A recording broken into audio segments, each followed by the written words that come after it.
அஸ்ஸலாமு அலைக்கும் வரஹ்மத்துல்லாஹி வபரகாத்துஹு. சிறப்புகள் மிக்க ஜுமா நாளை அடைஞ்சிருக்கிறோம். அல்ஹம்துலில்லாஹ். இந்த நாளுடைய எல்லா சிறப்புகளையுமே அல்லாஹ் தாலா நம்ம அனைவருக்குமே வழங்குவானாக. ஆமீன். இப்போ நம்ம கணவரின் முக்கியத்துவத்தை பற்றி தான் பார்க்க போகிறோம். அதை பற்றி நம்ம தெரிஞ்சுக்கலாம். பெண்களுக்கு சொர்க்கத்திற்கு செல்லுவதற்கு தொழுகை, நோன்பு, கற்பை காப்பாற்றுறது இதெல்லாம் எவ்வளவு முக்கியமோ அதே போல் தன் கணவனுக்கு கட்டுப்பட்டு நடப்பதும் முக்கியம்தான்.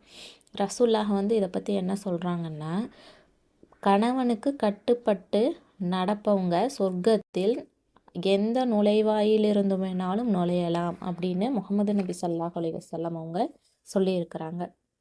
அப்புறம் சொல்கிறாங்க, இறைவனுக்கு அடுத்தபடியாக யாருக்காவது சஜ்தா செய்யும்படி கட்டளையிட்டிருந்தால் மனைவியை கணவனுக்கு சஜ்தா செய்யும்படி சொல்லியிருப்பேன் அப்படின்னு ரசூலுல்லாஹ் சொல்றாங்க.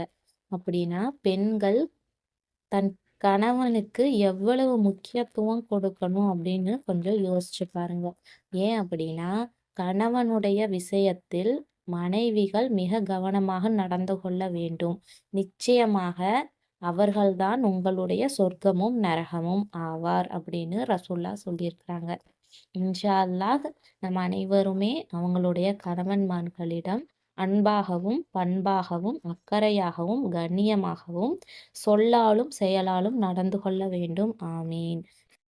இது போல பயனுள்ள செய்திகளை தொடர்ந்து நம்ம தெரிஞ்சுக்கலாம். நம்ம சேனலை சப்ஸ்கிரைப் பண்ணுங்க, ஷேர் பண்ணுங்க, கமெண்ட் பண்ணுங்க, லைக் பண்ணுங்க. அஸ்ஸலாமு அலைக்கும் வரஹ்மத்துல்லாஹி வபரகாத்துஹு.